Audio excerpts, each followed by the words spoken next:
जय हिंद साथियों, स्वागत है आपका आरजी एग्जाम के चैनल पर।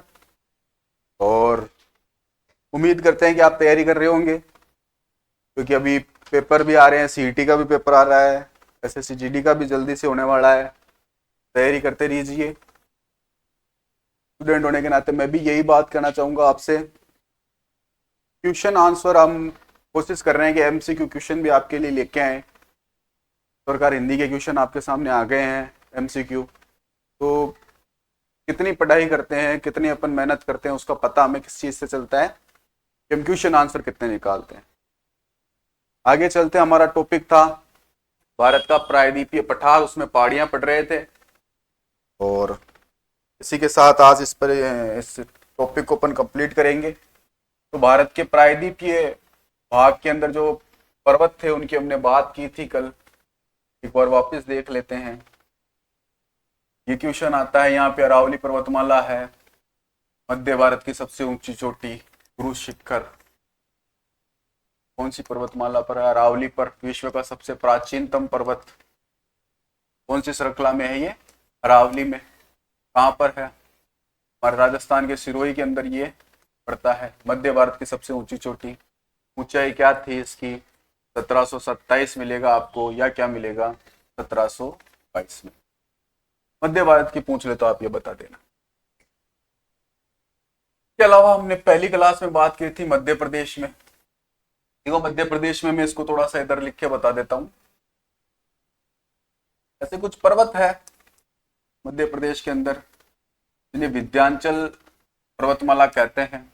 इसी के आगे उत्तर प्रदेश होते हुए बिहार तक चली जाती है। आगे ही है ये पर्वत जुड़े हुए हैं। कैमूर हो गया, मुंगेर हो गया, यहाँ पर इसके नीचे यहाँ पर एक है सतपुड़ा। ये सारी बात मैं मध्य प्रदेश की कर रहा हूँ, मध्य भारत की बात कर रहा हूँ। सतपुड़ा। यहाँ एक पर्वत है जिसका नाम है मैकाल पर्वत। यहाँ से एक नदी आती है जिसका नाम क्या है? नर्मदा नदी। कौन सी नदी आती है? नर्मदा नदी। यहीं से एक गंगा की सहायक नदी जाती है, उसका नाम है सोन नदी। कौन सी नदी है? सोन नदी। ऋषि के दक्षिण में एक नदी चली जाती है जिसका नाम है महानदी, उड़ीसा की तरफ महानदी। तो ये बात की थी। उसके अलावा हमने यहां पर है अजंता, अजंता की पहाड़ियां, अजंता की पहाड़ी। ये एमपी और महाराष्ट्र की बॉर्डर पे है। ये आपको महाराष्ट्र करना है। क्या करना है? महाराष्ट्र। ये आपको ध्यान रखना है। तो ये हमने कल बात की थी। इसके अलावा आपसे सीधा पूछ ले कि मध्य भारत की सबसे ऊंची चोटी कौन सी है, तो वो गुरु शिखर बताना है। मध्य भारत की सबसे ऊंची चोटी, ये आपको याद रखना है। अरावली की सबसे ऊंची चोटी भी यही है। ये आपको समझ में रखना है। वो तो भाई अपने याद रखने की बात है ना, आंकड़े दे दिए इसके अंदर, फैक्ट दे दिया, तो आपको याद रखना ही है। इधर समझने की बात है। सीधा सीधा प्रश्न बचलेगा आपको, विंध्याचल और सतपुड़ा पहाड़ियों के बीच में कौन सी नदी आती है? तो आपको आइडिया होना चाहिए, नर्मदा नदी आती है। इसी पर तो है अपने ओंकारेश्वर, एमपी के अंदर ओंकारेश्वर मंदिर है महादेव का, यहीं पर ओंकारेश्वर बांध है ना। आगे चलने के बाद यहाँ गुजरात में जाती है ये नदी, यहीं पर सरदार सरोवर बांध है। सरदार सरोवर बांध। इस योजना से हमारे राजस्थान को भी लाभ हो रहा है। राजस्थान में एक तो जालोर वाला, जालोर में भी सांचौर वाला भाग, सांचौर वाला जो एरिया है वो, और बाड़मेर की गुड्डा मलानी तहसील, बाड़मेर की गुड्डा मलानी तहसील। फायदा ये बांधों में पढ़ेंगे अपन आराम से। लेकिन आपको ये थोड़ा सा ध्यान होना चाहिए कि विंध्याचल, कैमूर और मुंगेर ये एक ही श्रृंखला में है। इधर नर्मदा नदी जो निकलती है मैकाल पर्वत से, वो गुजरात चली जाती है। इधर सोन नदी चली जाती है, अपने गंगा की सहायक नदी है, गंगा में मिल जाती है। पठारों से आने वाली नदी है, इस पर थोड़ा स्टार दे लेना। पठारों से आने वाली नदी का नाम बताइए गंगा की, तो ये है। और गंगा की अपवाद तंत्र में पढ़ेंगे, मैदानों से निकलती है कौन सी? गोमती नदी। फुलहर झील यूपी में। कौन सी झील? फुलहर झील। कहाँ पर पड़ती है? अपने यूपी में पड़ती है। फिर इधर महानदी आती है, फिर इधर चली जाती है छत्तीसगढ़ से उड़ीसा में चली जाती है। ये हमने बातें की थी। कल अजंता इधर महाराष्ट्र में पड़ती है। आगे देखते हैं।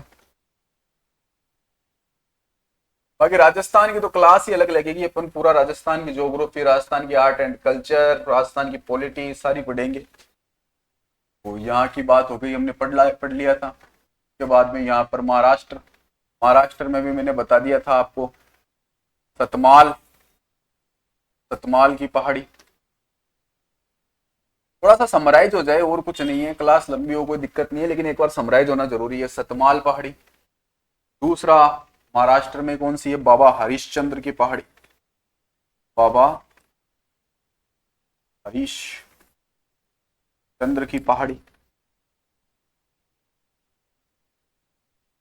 दूसरा, अजंता वाली।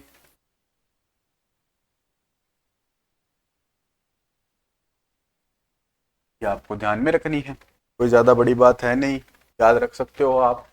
यहाँ एक ध्यान रखना भाई, थोड़ा सा क्वेश्चन पूछा जा सकता है। यहाँ गोवा है, मैंने कल नहीं बताया था, वो एक बार देख लेना। गोवा की राजधानी है पणजी। कौन सी राजधानी है? पणजी। यहाँ से एक नदी निकलती है जिसका नाम है मांडवी। पूछ लेंगे आप, गोवा किस नदी के किनारे बसा हुआ है, या पणजी किस नदी के किनारे बसा हुआ है? मांडवी की। देखो इधर एक बार अपन वापस देख लेते हैं। क्षिप्रा नदी। क्षिप्रा नदी के किनारे कौन है? उज्जैन, महाकाल की भूमि उज्जैन। इस क्षिप्रा नदी के किनारे ही एक हमारे राजस्थान के बहुत बड़ा व्यक्तित्व है, एक महान व्यक्तित्व का जन्म हुआ था यहाँ पे। सॉरी, छतरी है यहाँ पे, जिसने अजीत सिंह को बचाया था औरंगजेब के टाइम। और यहाँ पर उस व्यक्ति की छतरी है, कौन है वो? वीर दुर्गादास राठौड़। वीर दुर्गादास राठौड़ की छतरी। ये आपको थोड़ा सा ध्यान में रखना है।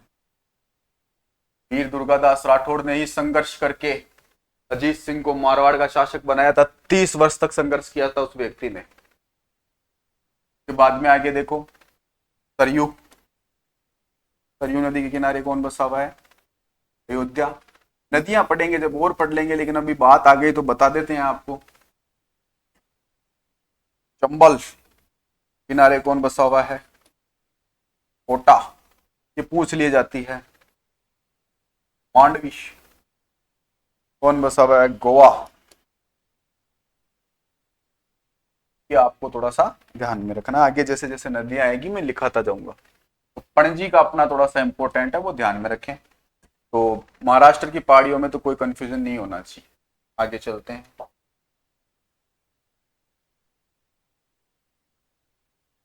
आगे देखो, यहां समझने का खेल है थोड़ा सा। ये जो भाग है पठारी पूर्व वाला, इसे कहते हैं हम पूर्वी घाट। कौन से घाट? पूर्वी घाट। इधर वाले भाग को हम कहते हैं पश्चिमी घाट। कौन सा घाट? पश्चिमी। इधर पूर्व है, तो पश्चिम है। यहां जो श्रृंखला है वो है पूर्वी पश्चिमी घाट पर्वतमाला। इधर जो श्रृंखला है वो पूर्वी घाट। यहां पर जो आपको दिखाई दे रही है, जो ये मिलन बिंदु दिखाई दे रहा है, ठीक है, तो थोड़ा सा डार्क सर्किल करके लिखना। इस पर्वत श्रृंखला का नाम है नीलगिरी। नीलगिरी पर्वतमाला। ये 3 राज्यों में फैला हुआ है। एक का नाम है कर्नाटक। देखो देखें, यहाँ कर्नाटक है, यहाँ केरल है, ये तमिलनाडु है। कर्नाटक, केरल, तमिलनाडु। ठीक है। आपसे पूछ ले इस नीलगिरी की सबसे ऊंची चोटी का नाम बताइए। देखो, आपसे पूछे नीलगिरी पर्वतमाला कहाँ है, तो कितने राज्य बताओगे आप? कि सर 3 बताएंगे। एक तो बताएंगे कर्नाटक ऊपर वाला इलाका, दूसरा बताएंगे केरल, तीसरा बताएंगे तमिलनाडु। तो ये जो एरिया है वो नीलगिरी पर्वत से घिरा हुआ है पूरा। इसकी जो ऊंची चोटी है उसका नाम है डोडा बेटा। क्या नाम है बच्चों? डोडा बेटा। इसकी स्थिति पूछ ली जाए, जैसे मैं कहता हूं अरावली पर्वतमाला कहाँ है, तो आप बताओगे गुजरात, राजस्थान और दिल्ली तक फैली हुई है, यही बताओगे आप। बीच में हरियाणा आएगा, वो भी बताओगे आप। लेकिन मैं पूछूं इसकी ऊंची चोटी कहाँ है, तो आप बताओगे गुरु शिखर, एरिया बताओगे सिरोही। ठीक वैसे ही डोडा बेटा जो पर्वत है सो इसकी सबसे ऊंची चोटी है, क्या है? नीलगिरी की सबसे ऊंची चोटी। नीलगिरी की सबसे ऊंची चोटी ये कहां पर है, तो ये आप बताओगे तमिलनाडु। कहां बताओगे? तमिलनाडु में। की ऊंचाई कितनी है? 2635 मीटर। कितनी है इसकी ऊंचाई? 2635 मीटर। ये आपको याद होना चाहिए। और ये है, इसके बारे में और क्या ध्यान में रखोगे? ये घाट पश्चिम में ही है। आप देखोगे कि तमिलनाडु में आ गए तो ये पूर्वी घाट में गए, यहां पर है ये। इसको अपन ये नहीं कह सकते कि ये पूर्वी घाट में आ गए, है इस श्रृंखला के अंदर, ये एक चौड़ी पट्टी की तरह चल रही है, इस श्रृंखला के अंदर ही है, लेकिन तमिलनाडु में है। पूर्वी घाट तो इधर पूरी अलग ही आ जाएगी। तो पश्चिमी घाट की दूसरी ऊंची चोटी, पश्चिमी घाट की दूसरी चोटी। ठीक है, कितनी लंबाई है, ऊंचाई है इसकी? 2635 मीटर। अब यहां पर जब अगर आगे चलते हैं तो यहां पर आता है एक अन्नामलाई पर्वतमाला। अन्नामलाई पर्वतमाला। इस अन्नामलाई पर्वतमाला की स्थिति देखें तो ये है हमारे कर्नाटक एवं केरल में। कहा है? कर्नाटक और केरल में। ये चोटी बड़ी इंपॉर्टेंट है, इसका नाम है अन्नाई मुडी। कौन सी है? अन्नाई मुडी। ये दक्षिण भारत की पूरी ऊंची चोटी है। भाई पश्चिमी घाट की तो ऑटोमेटिक है, जो है ही ये पश्चिमी घाट में स्थित है। तो ये सबसे ऊंची चोटी, पश्चिमी घाट की सबसे ऊंची चोटी कौन सी है? अन्नाई मुडी। पश्चिमी घाट की दूसरी ऊंची चोटी कौन सी है? डोडा बेटा, नीलगिरी श्रेणी में। और दक्षिण भारत की सबसे ऊंची चोटी पूछ ली तो अन्नाई मुडी कौन सी श्रेणी में? अन्नामलाई में। अब ये अन्नाई मुडी कहां पर है, तो ये ध्यान में रखना है, केरल में है। कहां पर है? केरल में। इसकी ऊंचाई आपसे पूछ ले तो क्या बताओगे? 2695 मीटर। कितनी बताओगे? 2695 मीटर।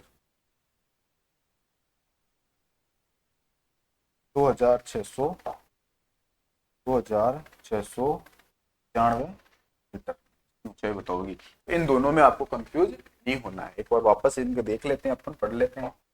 तो जैसे मैं बात करता हूं अन्नाई मुडी की, अन्नाई, इधर लिख लेता हूं मैं कौन सी? डोडा बेटा। कंफ्यूज हो जाते हैं बहुत बारी, तो थोड़ा सा पता रहे। दोनों पश्चिम घाट में है, ऐसी कोई बात नहीं कि अलग अलग है। इस अन्नाई मुडी की जो है वो कौन सी श्रेणी में है? अन्नामलाई पर्वत में ना, मलाई पर्वत श्रेणी में स्थित है। डोडा बेटा नीलगिरी पर्वत श्रेणी में स्थित है। की ऊंचाई कितनी है? 2695 मीटर। कितनी है? 2695 मीटर। की लंबाई, ऊंचाई कितनी है? की ऊंचाई आप बता सकते हो कितनी है? 2635 मीटर। इसके बारे में क्या ध्यान में रखना है? दक्षिण भारत, दक्षिण भारत की सबसे ऊंची चोटी पश्चिम घाट में स्थित है। तो क्या लिखेंगे? पश्चिम घाट की सबसे ऊंची चोटी, इधर क्या ध्यान में रखोगे? दक्षिण भारत की दूसरी ऊंची चोटी। दूसरा क्या नोट लगाओगे? पश्चिम घाट की दूसरी ऊंची चोटी। अब तो कोई कंफ्यूजन नहीं होना चाहिए अन्नाई मुडी और डोडा बेटा में। डोडा बेटा जो किस राज्य में है ये आपको ध्यान में रखना है। तमिलनाडु में। इसमें है तमिलनाडु में। अन्नायामुडी ये किस राज्य में स्थित है? केरल। ये जो इसके अंदर डिफ्रेंशिएशन है वो थोड़ा सा ध्यान में रखना, कंफ्यूज नहीं होना है। डोडा बेटा नीलगिरी श्रेणी में है, नीलगिरी पर्वत वाला है, अपने 3 राज्यों में है, कर्नाटक, केरल और तमिलनाडु। इसकी ऊंची चोटी जो डोडा बेटा है वो कहां पर है? तमिलनाडु में। और ये पूर्वी घाट और पश्चिमी घाट को जोड़ने का कार्य करती है। क्या करती है? पूर्वी घाट और पश्चिमी घाट को जोड़ने का कार्य करती है। अन्नायमुडी ये दक्षिण भारत की सबसे ऊंची चोटी है, स्थिति इसकी केरल में है। कितनी है? 2695 मीटर। इसकी ऊंचाई कितनी है? 2635 मीटर। ये दोनों पर्वत जो है वो आपको ध्यान में रखने हैं। चाहो तो आप स्क्रीनशॉट ले सकते हो, उसको बाद में लिख सकते हो, समझ सकते हो। मैं आपको पहले मैप के अकॉर्डिंग बताता हूँ, फिर लिखाता हूँ, ताकि आपके चीजें आंखों के सामने रहे, है ना। तो खाली पैराग्राफ पढ़ने से चीजें समझ में नहीं आती। मैप में इसीलिए बनाता हूँ ताकि आपको ये पता रहे किस जगह ये है। तो मैंने पहली शुरुआत की थी तब मैप से की थी। आगे चलते हैं। आगे देखो एक पर्वत आता है इलायची पर्वत, कोर्डेमम पर्वत। इलायची पर्वत ये भी आपके कर्नाटक और केरल में। कर्नाटक ज्यादा ध्यान में रखना है, थोड़ा बहुत केरल ले सकते हो आप। इलायची की पहाड़ियां या कार्डेमम भी लिखा हुआ आ सकता है। इसके बाद में एक मैंने कल बताया था नागर चोयल या नागर कोयल, दोनों नाम आते हैं, आप ये ध्यान में रख लेना। नागर कोयल ये इसलिए इंपॉर्टेंट है कि भारत का सबसे दक्षिण में स्थित पर्वत, भारत का सबसे दक्षिण में स्थित पर्वत। ये हमारे पश्चिमी घाट से रिलेटेड सारी बातें हो गई है, ठीक है। अब अपन बात करेंगे पूर्वी घाट की। मध्य भारत में सिर्फ गुरु शिखर ही ध्यान में रखना है, फालतू में कोई दूसरा मत ध्यान में रखना। पंचमढ़ी वो है ना, वो हिल स्टेशन है। तमिलनाडु में भी ऊटी पड़ता है, वो आप क्या करोगे? हिल स्टेशन करोगे।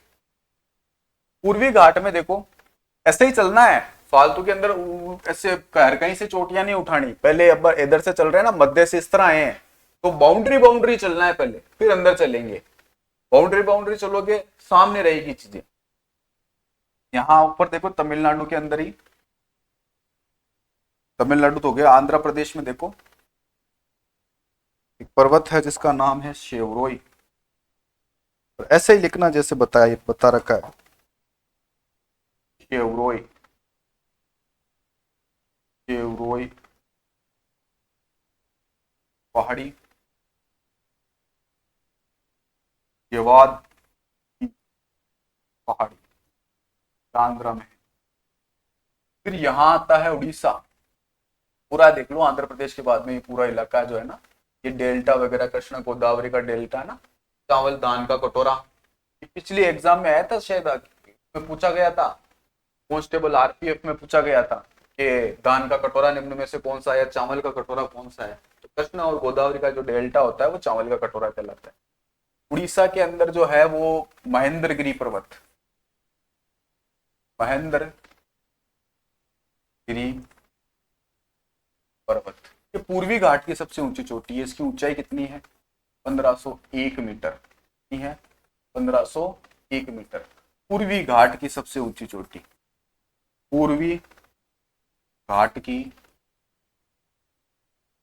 सबसे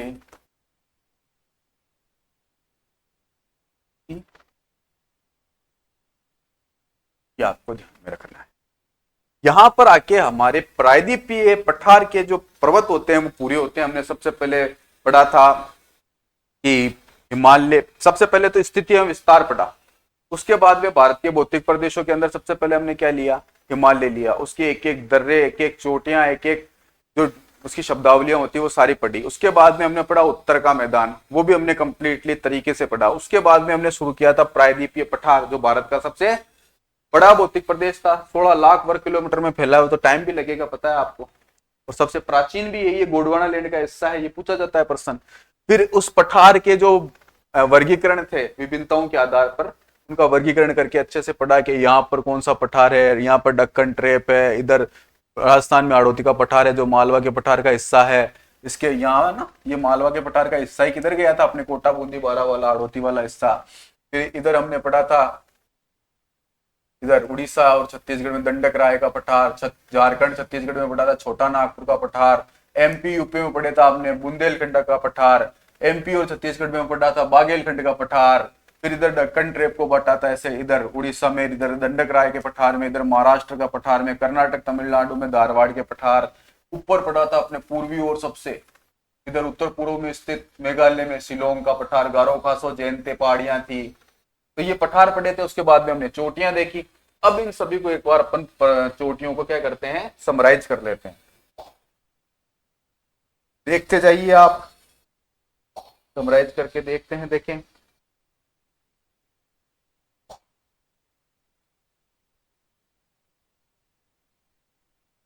ताकि चीजें सामने रहे।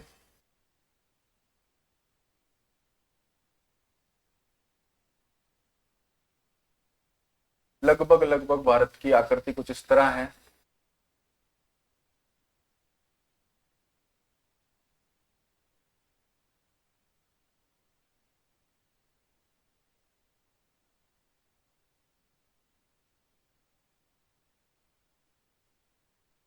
तो यहाँ पर तो हमने हिमालय के बारे में बात की थी, वो तो अलग चीज हो गई। फिर यहाँ उत्तर के मैदान की बात की थी, वो भी अलग चीज हो गई, वो हमने पहले ही पढ़ ली थी, है ना। फिर उसके बाद में आगे बात करते हैं। तो हमने पढ़े थे प्रायद्वीपीय पठार के बारे में, प्रायद्वीपीय पठार का समराइज कर दिया था हमने। आज हम बात करेंगे किसकी, इन चोटियों की। सबसे पहले हमने यहां पर बात की थी किसकी, अपने राजस्थान में कौन सा इसका पर्व गुरु शिखर था। गुरु शिखर में भी पहले एक चीज का ध्यान रखें, किस श्रेणी का है ये, अरावली पर्वतमाला। अरावली, राजस्थान में कौन सा पर्वतमाला है, अरावली पर्वतमाला। इसके अंदर ऊंची चोटी कौन सी थी, जो मध्य भारत के हिसाब से ऊंची चोटी है, गुरु शिखर। कौन सी थी, गुरु शिखर। कहां पर है, सिरोही में। कहां पर है, सिरोही में। कितनी ऊंचाई है आपको, या तो 1727 मिलेगा या क्या मिलेगा, 1722 मीटर। ये हमने बात की थी। उसके बाद में यहां पड़ता है गुजरात। गुजरात में गिरनार हिल, गिरनार हिल्स। इसके अलावा हमने बात की थी महाराष्ट्र की। तो महाराष्ट्र में हमारे एक तो थे सतमाल की पहाड़ी, एक थी बाबा हरिश्चंद्र की पहाड़ी, बाबा हरिश्चंद्र की पहाड़ी, ठीक है, और अजंता की। फिर यहां पर बात की थी कर्नाटक में। कर्नाटक में हमारे एक पर्वत था जिसका नाम था बाबा बुद्धन की पहाड़ी। कौन सी थी, बाबा बुद्धन की पहाड़ी, बाबा बुद्धन की पहाड़ी। इसलिए प्रसिद्ध है बाबा बुद्धन की पहाड़ी, कॉफी उत्पादन के लिए प्रसिद्ध है। कर्नाटक राज्य जो है भारत में सबसे ज्यादा कॉफी उत्पादन करता है। और उसके अलावा एक और थी ब्रह्मगिरी पहाड़ी, कावेरी नदी यहीं से तो निकलती है, ब्रह्मगिरी पहाड़ी, ठीक है। ये हमने बात की थी। फिर हमने केरल, अब देखो केरल, तमिलनाडु और कर्नाटक, केरल, तमिलनाडु इधर और ये कर्नाटक, इन तीनों में एक पर्वत श्रृंखला है जिसका नाम क्या बताया था मैंने आपको, नीलगिरी। कौन सा बताया था, इधर देख लेते हैं, फिर वो शेवराय और जावेद में प्रॉब्लम है।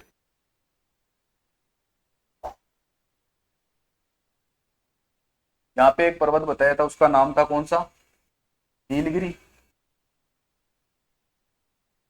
कहाँ कहाँ फैला हुआ था? कर्नाटक, केरल और तमिलनाडु में। की ऊंची चोटी कौन सी थी? वो मैंने लिखाई थी डोडा बेटा। कितनी ऊंचाई थी? 2635 मीटर। कहां पर है? तमिलनाडु के अंदर, यहां पर है। तो आपसे पूछ ले दक्षिण भारत की दूसरी ऊंची चोटी डोडा बेटा कौन सी श्रेणी में? नीलगिरी में। कितनी है? 2635। कहां पर है? तमिलनाडु में। और नीलगिरी पर्वत श्रृंखला कहां पे फैली हुई है? कर्नाटक, केरल और तमिलनाडु में। उसके बाद यहाँ केरल में ये जो पर्वतमाला है वो आपको मैंने बताई थी कौन सी? अन्नामलाई। केरल में कौन सी थी? अन्ना मलाई। की ऊंची चोटी कौन सी थी? अनाई मुड्डी। कौन सी थी? अनाई मुड्डी। की ऊंचाई कितनी है? 2695 मीटर। स्थिति कहाँ है इसकी? केरल में। कहाँ है? केरल में। तो ये दक्षिण भारत की सबसे ऊंची चोटी है, ये दक्षिण भारत की दूसरी ऊंची चोटी। ये पश्चिम घाट की सबसे ऊंची चोटी है, पश्चिम घाट की दूसरी ऊंची चोटी। ये आपको ध्यान में रखना है। आंध्र में बताई थी मैंने आपको शेवरोई और जावेदी जावेदी पर्वत। के अलावा उड़ीसा के अंदर एक पर्वतमाला थी, उसका नाम मैंने क्या बताया था आपको? महेंद्रगिरी। कौन सी? महेंद्रगिरी। ये है पूर्वी घाट की सबसे, देखो ये तो पश्चिम घाट में ना सारा, ये किसकी बात कर रहे हैं हम? पश्चिमी घाट की। पूर्वी घाट की सबसे ऊंची चोटी कौन सी थी? महेंद्रगिरी। पूर्वी घाट की सबसे ऊंची चोटी कितनी थी? 1501 मीटर। 1501 मीटर। ये आज हमारा टॉपिक होता है पूरा। फिर इधर शिलोंग के पठार को तो मैंने पहले ही ले लिया था और पहले ही बता दिया था आपको। शिलोंग या मेघालय का पठार इस दक्षिण के पठार का हिस्सा ही है। शिलोंग या मेघालय का पठार। खासी पहाड़ियां, गारो खासो जयंती पहाड़ियां वो है। तो ऊंची चोटी कौन सी है? नोकरेक। कौन सी है? नोकरेक। ये इंपोर्टेंट लगा लेना, नोकरेक। तो ये सारी पर्वतमालाएं हो गई। अब देखो एमपी के अंदर जो हमने पर्वत प्रदेश है विंध्याचल सतपुड़ा, इसकी इधर सतपुड़ा के अंदर एक जगह पड़ती है एमपी में, उसका नाम है पंचमढ़ी। कौन सी है? पंचमढ़ी। ये हिल स्टेशन है। क्या है? Hill station. इधर नीलगिरी के अंदर भी है, तमिलनाडु के अंदर एक ऊटी। ये भी क्या है? Hill station. क्या है? Hill station. ये आपको ध्यान में रखना है। ऊपर तो हमने बहुत पहले पढ़ाई कर ली थी कि नंगा पर्वत से लेकर नामचा पर्वत तक फैला हुआ पर्वत श्रृंखला है हिमालय। यहाँ पे पढ़ा था हमने कंचनजंगा 8598। इधर पढ़ा था 8611। To Godwin Austen. यहाँ नेपाल में पढ़ा था माउंट एवरेस्ट 8848 मीटर। फिर इसके बारे में यहाँ इधर से नदियां आ रही थी, वो मैदान बना रही थी, अलग अलग मैदानों को अलग अलग नामों से जान रहे थे। यहाँ पे अवध के मैदान यूपी वगैरह में, मिथिले का मैदान बिहार वगैरह में, इधर आगे चलने के बाद पश्चिम बंगाल, फिर इधर से ब्रह्मपुत्र नदी आई थी। अब अपना कल से जो टॉपिक रहेगा वो रहेगा भारत के तटीय प्रदेश। कौन सा? भारत के तटीय प्रदेश। तो लगभग लगभग आइडिया हो जाना चाहिए। अब गलती नहीं होनी चाहिए इसमें, क्योंकि ये एकदम मैप से बताई गई चीजें हैं और आपको लिखा के भी बताया मैंने। ठीक है, कल से हमारा जो टॉपिक रहेगा वो रहेगा तटीय मैदान। तटीय मैदान क्या होते हैं? देखो ये तो मैदान जो नदियों द्वारा बनाया गया था वो अलग था। ये पश्चिमी तट हो जाएगा और ये पूर्वी तट हो जाएगा। पश्चिमी तट में कौन कौन से अपने बंदरगाह वगैरह आएंगे वो देखेंगे। पूर्वी तट में कौन से आएंगे वो देखेंगे। महाराष्ट्र के बंदरगाह भी इंपोर्टेंट है, पश्चिम बंगाल के वो बंदरगाह भी इंपोर्टेंट है, तमिलनाडु के सैनिक दृष्टि से सारे महत्वपूर्ण है, वो बंदरगाह भी इंपोर्टेंट है, वो कल पढ़ेंगे। तो आज हमारा तीसरा जो टॉपिक होता है वो पूरा होता है। धन्यवाद सभी का, और प्रार्थना करते हैं, दुआ करते हैं कि आप सभी का पेपर अच्छे से पास हो जाए और तैयारी कीजिए। जो लिखा दिया जाता है उसको किसी नोट कर लिया करें। धन्यवाद, कल मिलते हैं।